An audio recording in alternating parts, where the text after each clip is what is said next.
Konnichiwa minasan, welcome back to another video. ഞാൻ നിങ്ങളുടെ സ്വന്തം എക്സ്ട്രാ കോമിക് ആൻഡ് നമ്മൾ ഇന്ന് നോക്കാൻ പോകുന്നത് ബ്ലാക്ക് ലോന്റെ ചാപ്റ്റേഴ്സ് അല്ല 387, 388 ആൻഡ് 389 ആണ്. ഗൈസ്, ഈ ഒരു എപ്പിസോഡ് കൂടെ കഴിയുന്നത് ബ്ലാക്ക് ലോഡ് നമ്മൾ കംപ്ലീറ്റ്ലി വീണ്ടും കോട്ടപ്പ് ആവുന്നതായിരിക്കും. അടുത്ത ചാപ്റ്റേഴ്സ് എന്നാണ് റിലീസാകുന്നത് കൃത്യമായി അറിഞ്ഞൂടാ. അതെന്തായാലും റിലീസ് ആകുന്നത് തന്നെ ഞാൻ നിങ്ങൾക്ക് വേണ്ടി ഇത് എക്സ്പ്ലെയിൻ ചെയ്യുന്നതായിരിക്കും. സോ അധികമൊന്നും പറഞ്ഞ് ഞാൻ ആരെയും ബോറടിപ്പിക്കുന്നില്ല. ലൈക്ക് ചെയ്തവർ ലൈക്ക് ചെയ്യാനും നമ്മുടെ പേജ് ഇതുവരെ സബ്സ്ക്രൈബ് ചെയ്ത കൂടെ ഒന്ന് ഇപ്പം തന്നെ സബ്സ്ക്രൈബ് ചെയ്ത് വെക്കാനും മറക്കണ്ട. സോ നമുക്ക് നേരെ എന്തായാലും വീഡിയോയിലേക്ക് കടക്കാം. അങ്ങനെ കഴിഞ്ഞ ചാപ്റ്ററിൻ്റെ അവസാനം ആർത്തറും യൂണോയും കൂടെ നമ്മുടെ ലൂഷ്യസിന് നേരെ ഒരു അറ്റാക്ക് ചെയ്തിരുന്നു. സോ ഇനി എന്ത് സംഭവിക്കുമെന്ന് നോക്കാം. അങ്ങനെ ഈ ചാപ്റ്റർ തുടങ്ങുന്നത് തന്നെ ലൂഷ്യസിൻ്റെ 2 കൈകളും ഒടിഞ്ഞിരുന്നു. യൂണോയുടെ സ്പിരിറ്റും ആസ്റ്റയുടെ ഡെവിലും കംപ്ലീറ്റ്ലി അവരായിട്ട് ഫ്യൂസ് ആയിട്ടുണ്ട്. ആസ്റ്റ എന്ന് പറയുന്നത് ആ ഒരു ഫൈറ്റ് ലൂസിഫറുള്ള ഫൈറ്റിൻ്റെ റിസൾട്ടാണ്. ആൻഡ് യൂണോ അവനിപ്പോൾ ആസ്റ്റയുടെ കൂടെ വളർന്നുകൊണ്ടിരിക്കുവാണ്.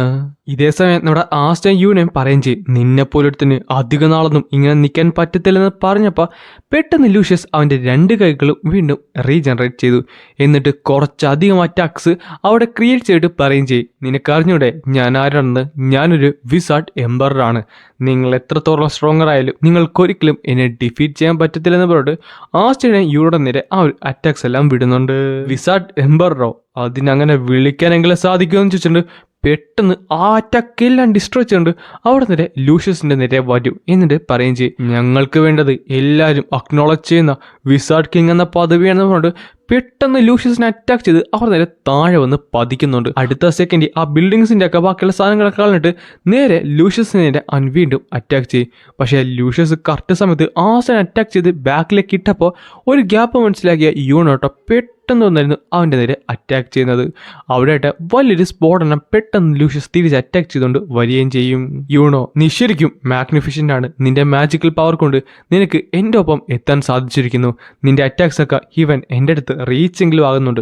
ഞാൻ നിന്നെ അക്നോളജ് ചെയ്തിരിക്കുന്നു, നിന്റെ സ്കിൽസും. പക്ഷേ എനിക്കിപ്പോഴും മനസ്സിലാത്തത് നീ എന്തിനാണ് ആ ഒരു ഫ്ലോയിൻ്റെ കൂടെ നിൽക്കുന്നതെന്നാണ്.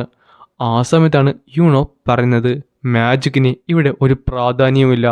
ആസ്റ്റ് എന്ന് പറയുന്നത് എൻ്റെ റൈവലാണ്. അവനെ ഞാനായിരിക്കും സർപ്പാസ് ചെയ്യാനായിട്ട് പോകുന്നത്. ആൻഡ് നീ അവൻ്റെ അടുത്ത് പോലും വരത്തില്ലെന്ന് പറഞ്ഞപ്പോൾ ലൂഷ്യസിന് അത് ഒട്ടും തന്നെ പിടിച്ചില്ല. നായെ പറഞ്ഞത് തിരിച്ചെടുക്കാമെന്ന് പറഞ്ഞിട്ട് അവൻ ഒത്തിരിയധികം അറ്റാക്സ് പെട്ടെന്ന് ക്രിയേറ്റ് ചെയ്യുന്നുണ്ട്. നിനക്ക് എത്ര ധൈര്യം കൊണ്ടിട്ടാണ് അതുപോലത്തെ ഒരു ഫ്ലോയിനെ എന്നെപ്പോലൊരു സുപ്രീം ബീങ് ആയിട്ട് കമ്പയർ ചെയ്തത്?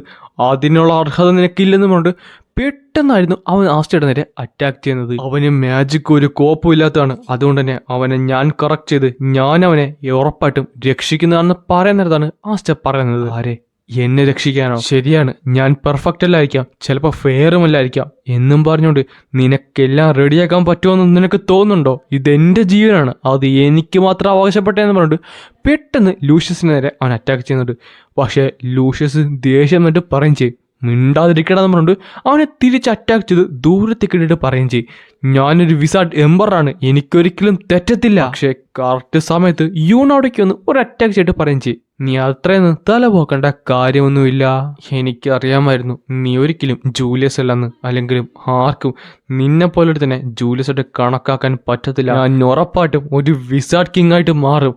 അതെൻ്റെ ഡ്രീമാണ്, അല്ല ഞങ്ങളുടെ ഡ്രീമാണ്. അതുകൊണ്ട് നിന്നെപ്പോലെ ഒരുത്തൻ്റെ ഫ്രണ്ട് ഞങ്ങൾ ഒരിക്കലും തോക്കത്തില്ലെന്ന് പറഞ്ഞിട്ട് നമ്മുടെ ലൂഷ്യസിനെ അവർ രണ്ടുപേരും കണ്ടിന്യൂസ്ലി തന്നെ അറ്റാക്ക് ചെയ്തുകൊണ്ടിരിക്കുകയാണ്. ആ ഒരു അറ്റാക്ക് അവിടെ ബ്ലോക്സ് ഒക്കെ നശിപ്പിച്ചുകൊണ്ട് മുന്നിലേക്ക് പോകാൻ നേരത്ത് ആസ്റ്റ ഒരു മാസീവുള്ള അറ്റാക്ക് അവൻ്റെ നേരെ ചെയ്യുന്നുണ്ട്. ഓരോ ഗ്യാപ്പ് കിട്ടാൻ നേരത്ത് യൂണോയും അതേപോലെ തന്നെ തിരിച്ച് അറ്റാക്ക് ചെയ്യുന്നുണ്ട്. അതേസമയം യൂണോയുടെ ഫ്രണ്ട്സും ആസ്റ്റയുടെ ഫ്രണ്ട്സും ബ്ലാക്ക് ബുൾസും ബാക്കിയുള്ള ക്യാപ്റ്റൻസും അവിടെ ഉണ്ടായിരുന്ന എല്ലാവരും അവരെ എൻകറേജ് ചെയ്യുന്നുമുണ്ട്. അവരുടെ ഫൈറ്റാട്ടെ പതുക്കെ ആ ഒരു ക്ലോർ കിങ്ഡത്തിൽ നിന്ന് മാറി അടുത്തുള്ള ആ ഒരു മൗണ്ടൻ റേഞ്ചിലേക്ക് എത്തിയിട്ടുണ്ട്. കാര്യം അത്രത്തോളം സ്പീഡിലും അത്രത്തോളം വലിയ ഫൈറ്റാണ് അവിടെ ഇപ്പോൾ നടന്നുകൊണ്ടിരിക്കുന്നത്. ലൂഷ്യസിനെ അവർ രണ്ടുപേരും നന്നായിട്ട് തന്നെ പുഷ് ചെയ്യുന്നുണ്ട്. ഈ സമയത്ത് അവൻ പറയും ചെയ്യും, നിങ്ങളുടെ ഡെസ്റ്റിനേഷൻ എത്തിയിരിക്കുന്നു, നിങ്ങളുടെ ലിമിറ്റ്സും എത്തിയിരിക്കുന്നു. അധികം നേരമൊന്നും നിങ്ങൾക്കിത് ലോസ് ചെയ്യാനായിട്ട് പറ്റത്തില്ല. അവിടെ എത്താൻ നേരത്ത് ഉറപ്പായിട്ടും നിങ്ങളെ ഞാൻ തീർക്കുന്നതായിരിക്കും. എന്നാൽ ഇതേ സമയം ആസ്റ്റ ഒരൊറ്റ സ്ട്രൈക്കിന് വേണ്ടി അതേപോലെ തന്നെ യൂണോ ഒരു ഗ്യാപ്പിന് വേണ്ടിയാണ് നോക്കിയിരിക്കുന്നത്. പെട്ടെന്നായിരുന്നു നോല അവിടേക്ക് പാഞ്ഞു വന്നത്. എന്നിട്ട് പറയും ചെയ്യും, എനിക്ക് പറ്റും, എൻ്റെ ഈ കൺട്രോൾ യൂസ് ചെയ്തുകൊണ്ട് എനിക്ക് അവിടെ ഗ്യാപ്പ് ക്രിയേറ്റ് ചെയ്യാൻ പറ്റും, അത് എനിക്ക് പറ്റുന്നുണ്ട്. അവളൊരു ലോങ് റേഞ്ച് അറ്റാക്ക് ചെയ്യേ. ആ ഒരു അറ്റാക്ക് ലൂഷ്യസിനെ കവളി വന്നിടിക്കാൻ നേരത്ത് പെട്ടെന്ന് അവൻ്റെ ശ്രദ്ധ പോകുന്ന അടുത്ത സെക്കൻഡ് ടൈം യൂണും കൂടെ ഒരു മാസീവ് ഉള്ള അറ്റാക്ക് ചെയ്യുന്നുണ്ട്. ആ ഒരു അറ്റാക്കിന് ശേഷം ലൂഷ്യസ് ആട്ടെ പതുക്കെ താഴത്തേക്ക് നോക്കിയപ്പോഴാണ് അവനെ കണ്ടത്. നിന്റെ ജഡ്ജ്മെൻറ്റ് എത്തിയിരിക്കുന്നു ലൂഷ്യസ്. ജൂലിയസ് നീയോ? നെക്സ്റ്റ് സെക്കൻഡ് അവൻ്റെ ഇടത്തെ സൈഡിൽ ആസ്റ്റേം വലത്തെ സൈഡിൽ യൂണേം വന്നിട്ട് രണ്ടുപേരും കമ്പൈൻ ചെയ്തുകൊണ്ട് ഒരു കിടിലിന് അറ്റാക്ക് ചെയ്ത് നേരെ ലൂഷ്യസിൻ്റെ പുറകിലേക്ക് ചെന്നു. ഈ സമയത്ത് ലൂഷ്യസിൻ്റെ ശരീരം പതുക്കെ പതുക്കെ പൊടിയാൻ തുടങ്ങിയിരുന്നു. ആസ്റ്റർ യൂണായിട്ട് അവരുടെ പീക്കിലും എത്തിയിരുന്നു. പിന്നെ കാണിക്കുന്നത് ലൂഷ്യസിനെയും ജൂലിയസിനെയാണ്. അല്ല, ഇതെന്താണ് ഇങ്ങനെ സംഭവിച്ചത്? ഞാൻ പെർഫെക്റ്റ് ആയിരുന്നല്ലോ, എൻ്റെ പ്ലാൻസും പെർഫെക്റ്റ് ആയിരുന്നു. അത് ഞാനൊരു വിസാർഡ് കിങ് ആണ്. എൻ്റെ മാജിക് നൈറ്റ്സിനെ എനിക്ക് വിശ്വാസമായിരുന്നു. അല്ല, നിനക്കറിയാവുന്ന കാര്യമല്ലേ ഇതൊരിക്കലും അവരെ കൊണ്ട് സാധ്യമാകത്തില്ലെന്ന്.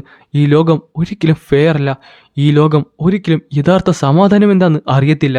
അതുകൊള്ളാം, നമുക്ക് രണ്ടുപേർക്കും ഫ്യൂച്ചർ എന്താണെന്നറിയാം, പക്ഷേ ആ സമാധാനം എന്താണെന്ന് നമുക്കറിയാമോ? എല്ലാവരും അതുപോലെ തന്നെയാണ്. അതാണ് അവർ വീണ്ടും ട്രൈ ചെയ്തുകൊണ്ടിരിക്കുന്നത്. നിന്റെ സാൽവേഷനെക്കാട്ടും യൂണിനുടെയും ആസ്റ്ററുടെയും ഡെഡിക്കേഷനാണ് ബാക്കിയുള്ളവരുടെ ഹൃദയം കവർന്നത്.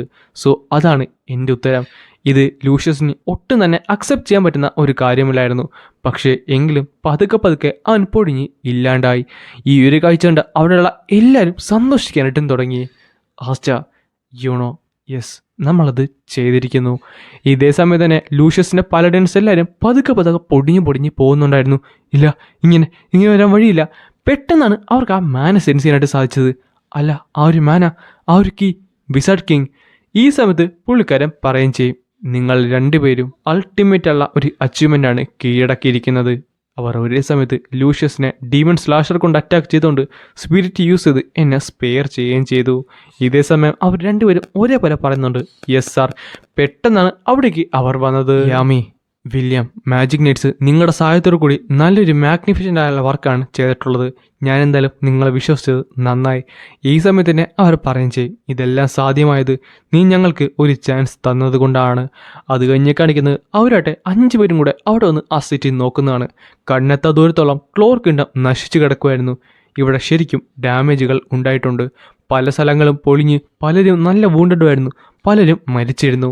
ഈ സമയത്ത് തന്നെ ആശയുടെ കൂട്ടുകാരൻ പറയുകയും ചെയ്യും, കോപ്പ്, എനിക്കിനിയും സ്ട്രോങ്ങർ ആകണമെന്നുണ്ട്. ഈ സമയത്ത് ലിയോനെ കാണിക്കുന്നുണ്ട്. അവൻ പറയും ചെയ്യും, സിസ്റ്റർ, നമ്മളത് ചെയ്തിരിക്കുന്നു. മാജിക് പവർ എന്തായാലും വെയർ ഔട്ട് ആകാറായിട്ടുണ്ട്. എനിക്കെന്തായാലും ഒരു ബോഡിയും ഇല്ല തിരിച്ചു ചെല്ലാനായിട്ട്. അതിനർത്ഥം ഞാൻ ഉടനെ മരിക്കുമെന്നാണ്. എൻ്റെ കൂടെ ഈ ഒരു യുദ്ധത്തിലേക്ക് വീണ ബാക്കിയുള്ള ക്രിംസൺ ലൈൻ മെമ്പേഴ്സും അവരെല്ലാവരും എൻ്റെ കൂടെ തന്നെ വരുന്നതായിരിക്കും. ഞങ്ങളെ കൊണ്ട് ചെയ്യാൻ പറ്റുന്നതെല്ലാം ഞങ്ങൾ ചെയ്തിരിക്കുന്നു. ഇനി നിങ്ങളുടെ സമയമാണെന്ന് മറിലിയോണ അവരുടെ രണ്ടുപേർക്കിലും പറയുന്നുണ്ട്. പക്ഷെ അവർക്ക് അത് അക്സെപ്റ്റ് ചെയ്യാൻ പറ്റുന്ന ഒരു കാര്യമില്ലായിരുന്നു സിസ്റ്റർ. പക്ഷേ ഇതേ സമയം തന്നെ ബാക്കിയുള്ളടത്തും നല്ല ഡിസ്ട്രക്ഷൻ തന്നെ ഉണ്ടായിരുന്നു. ഈ സമയത്താണ് നമ്മുടെ വിസാർഡ് കിങ് പറയുന്നത്, ഒരു വിസാർഡ് കിങ് എന്ന നിലയിൽ ഇതെൻ്റെ അവസാനത്തെ ടാസ്ക് ആണെന്ന് പറഞ്ഞിട്ട് പുള്ളിക്കാരൻ തന്നെ ഗ്രിമ്മോറോട്ടെ എടുത്ത് യൂസ് ചെയ്യുന്നുണ്ട്. അടുത്ത സെക്കൻഡ് തന്നെ ഒരു പ്രകാശം അവിടെ മുഴുവൻ പരക്കുന്നുണ്ട്. അത് മുഴുവനായിട്ട് പരന്ന് ആ ഒരു സ്ഥലം മുഴുവൻ വ്യാപിക്കും. അവൻ്റെ കണ്ണുകളുടെ താഴത്തേക്ക് നോക്കുന്നിടത്ത് പിന്നെ കാണുന്നത് നമ്മുടെ ക്ലോർ കിങ് കംപ്ലീറ്റ്ലി പഴയ പോലെ ആയിരിക്കുന്നതാണ്. പരിക്കേറ്റവരും മരിച്ചവരും ബിൽഡിങ്സും എല്ലാം തിരിച്ച് അവിടേക്ക് വന്നിട്ടുണ്ട്. ആർക്കും തന്നെ അതൊന്നും വിശ്വസിക്കാൻ സാധിക്കുന്നില്ലായിരുന്നു. ഈവൻ മറിലിയോണയുടെ ബോഡിയും തിരിച്ചെത്തി. അവളെ പെട്ടെന്ന് തന്നെ അവർ രണ്ടുപേരും കെട്ടിപ്പിടിക്കുന്നുണ്ട്. അതൊരു അവിശ്വസനീയമായ ഒരു കാഴ്ച തന്നെയായിരുന്നു. ഈ സമയത്ത് ജൂലിയസ് ആട്ടെ തിരിഞ്ഞു നോക്കിയിട്ട് ഒരു കാര്യം കൂടെ പറയുകയും ചെയ്യും, ഈ ഒരു രാജ്യം ഞാൻ നിങ്ങളുടെ കയ്യിൽ ഏൽപ്പിക്കുവാണെന്ന് പറഞ്ഞിട്ട് അവൻ നേരെ പതുക്കെ പൊടിഞ്ഞ് താഴത്തേക്ക് വീണിട്ടുണ്ട്. ഈ ഒരു കാഴ്ച കാണുന്നിടത്ത് ആസ്റ്റയും യൂണയും ബാക്കിയുള്ളവരെല്ലാവരും തൻ്റെ ഹൃദയത്തിലേക്ക് കൈവച്ച് അവന് ഒരു മടക്ക യാത്ര കൊടുക്കുവാണ്. എന്നാൽ അവർ മാത്രമല്ലായിരുന്നു, ക്ലോർ കിങ്ഡം ഫുള്ള് അവിടെ ഉണ്ടായിരുന്നു. ആൻഡ് അങ്ങനെയാണ് ഈ ഒരു ചാപ്റ്റർ ഇവിടെ അവസാനിക്കുന്നത്. ഗൈസ്, ലക്ഷണം കണ്ടിട്ട് അടുത്തൊരു 3 ചാപ്റ്ററോട് കൂടി ബ്ലാക്ക് ക്ലോവർ ഒഫീഷ്യലി അവസാനിക്കാനുള്ള ചാൻസ് വളരെ കൂടുതലാണ്. പക്ഷേ പറയാൻ പറ്റത്തില്ല എന്തുമായിരിക്കും നമ്മളെ കാത്തിരിക്കുന്നതെന്ന്. എന്തായാലും അടുത്ത ചാപ്റ്റേഴ്സ് ഇറങ്ങാൻ നേരത്ത് ഞാൻ ഉറപ്പായിട്ടും നിങ്ങൾക്കത് എക്സ്പ്ലെയിൻ ചെയ്യുന്നതായിരിക്കും. സോ അത് മിസ്സാക്കായിരിക്കും വേണ്ടി നമ്മുടെ പേജ് ഇപ്പോൾ തന്നെ സബ്സ്ക്രൈബ് ചെയ്ത് വെക്കാൻ മറക്കണ്ട.